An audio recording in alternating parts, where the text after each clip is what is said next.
Mid cap అస్సలు కొనొద్దు అని చాలా మంది చెప్పారు. చూస్తే స్మాల్ క్యాప్ 6% పెరిగింది లో నుంచి. సో దీన్నే మనం ఒక ట్రాప్ లాగా పరిగణించవచ్చు. సో సహజంగా ఎప్పుడైనా ఎఫ్ఐఎస్ ట్రాప్ ఒక రకంగా చెప్పండి హెచ్ఎన్ఎస్ ట్రాప్ అయి ఉండొచ్చు. HNIs high net worth individuals కానీ బ్రోకర్స్ కానీ వీళ్ళందరూ ట్రాప్ కూడా అయి ఉండొచ్చు. వాళ్ళ దగ్గర ఉండే కొంత స్టాక్స్ అయినా ఆఫ్లోడ్ చేయడానికి కొంత లిక్విడిటీ కోసం అని చెప్పి కొంత ఒక ట్రాప్ క్రియేట్ చేసుకోవడం ఉండుండొచ్చు. సో ఇది ఎస్ఐపికి మంచి టైం స్మాల్ క్యాప్ లో కానీ మిడ్ క్యాప్ లో కానీ. సో లోవర్ లెవెల్స్ లో మల్టిపుల్ మన ఈ డాటా వచ్చిందా? సారీ సార్, సిప్ డాటా వచ్చిందా? అది ఇంకా రాలేదు సార్. అది ఇంకా జనవరిలో 100 మంది వస్తే 109 మంది అన్నారు కదా. ఫిబ్రవరి ఇంకా రాలేదు. అది ఇంకా క్లియర్ గా రాలేదు. ఓకే. తర్వాత సో స్మాల్ క్యాప్ లో ఇంకా కూడా మీరు బేరిష్ గానే ఉన్నారు స్టిల్. ఇంకా బేరిష్ అని అంటే మనకి లాంగ్ టర్మ్ కన్సాలిడేషన్, ఇంకా వాటి నెంబర్స్ సస్టైన్ అవ్వడానికి ఇప్పుడప్పుడు అవకాశాలు లేవు. డెఫినెట్ గా ఒక 1 year పాటు వాళ్ళ నెంబర్ స్టెబిలిటీ రావడానికి ఛాన్సెస్ ఉన్నాయి.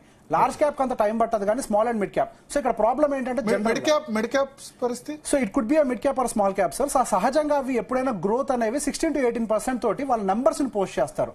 కానీ గత 5 సంవత్సరాల్లో వాటి యొక్క షేర్ ప్రైజెస్ అన్ని కూడా అంటే ఎంటైర్ సెగ్మెంట్ వైజ్ గా చూసిన 25% తోటి గ్రో అయ్యాయి. సో నెంబర్స్ 18% తోటి వస్తే అది 25% తో గ్రో అయితే ఆ వాల్యుయేషన్ డీవియేషన్ వచ్చింది. అండ్ దాంతో పాటుగా ఈ ఫైనాన్షియల్ ఇయర్ లో వాళ్ళ నెంబర్స్ సింగిల్ డిజిట్ గ్రోత్ ని కూడా డెలివర్ చేసే అవకాశాలు ఉన్నాయి అని ఒక యాంటిసిపేషన్ ఉంది. దానికి గల కారణాలు ఇన్ఫ్లేషన్ పెరగడం వల్ల వాళ్ళు రా మెటీరియల్ పర్చేస్, మ్యానుఫ్యాక్చరింగ్ ఇదంతా ఎక్స్పెన్సివ్ గా మారింది. దాంతో పాటుగా ఈవెన్ మ్యాన్ పవర్, ఎంప్లాయ్మెంట్ ఇదంతా కూడా దాదాపు డబుల్ డిజిట్ తో గ్రో అవుతుంది. బట్ వాళ్ళ యొక్క కన్సంప్షన్ అంటే వాళ్ళ యొక్క సప్లై ఏదైతే ఉందో అది సింగిల్ డిజిట్ తో గ్రో అవుతుంది. సో ఈ ఇంపాక్ట్ అంతా కొంత స్టెబిలైజ్ అవ్వడానికి మరొక సంవత్సరం కూడా టైం పట్టొచ్చు. సో ఇంతకు ముందు చూసిన రికవరీస్ అయితే డెఫినెట్ గా మార్కెట్ లో రావు. మార్కెట్ స్ట్రక్చరల్ గా ఒక రకంగా చెప్పాలంటే బుల్ మార్కెట్, బియర్ మార్కెట్ అందరికీ తెలుసు. మూడో రకమైన మార్కెట్ ని ఇప్పుడు చూస్తారు, అదే కంగారో మార్కెట్. కంగారో మార్కెట్ అని అంటే ఒక హై జంప్ చేస్తుంది, మళ్ళీ కిందకు వస్తుంది, హై జంప్ చేస్తుంది, కిందకు వస్తుంది.